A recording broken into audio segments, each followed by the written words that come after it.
أنا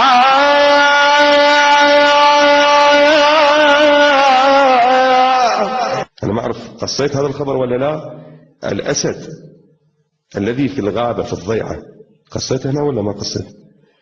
في رواية واحد من أصحاب الإمام موسى بن جعفر صلوات الله وسلامه قال: سيدي احنا بنسلك هذا الطريق الأسلم والأقرب، هذا الصراط منا نطلع، بس هالغابة فيها أسد.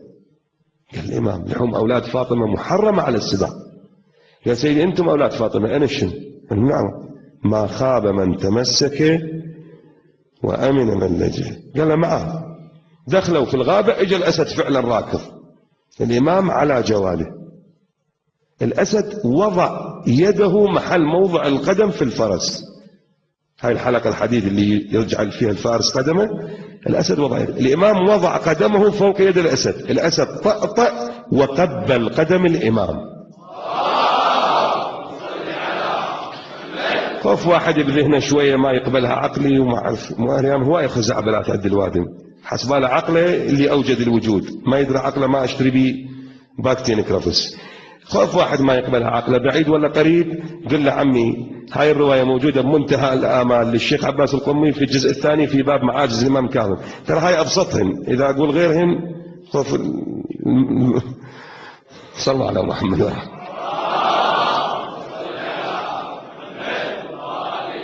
ففي الدور بالكاميرا يشرد إذا نسولف معاجز موسى بن جعفر.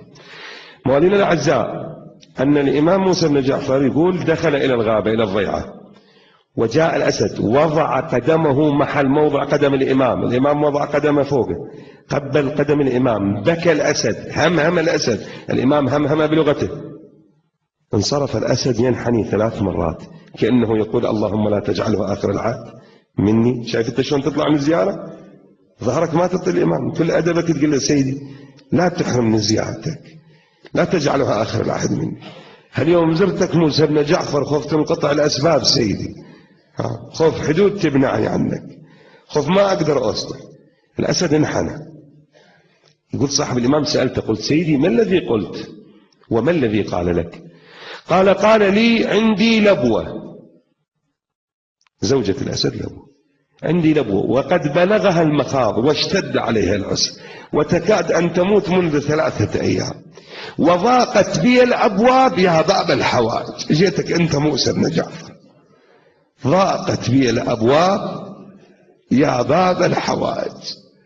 الإمام بكل أدب بكل تواضع قال: ابشر يا أسد، رزقك الله منها ليث، أنا الآن أذنت بهذا الأمر، الله أوكلني بهذا، روح.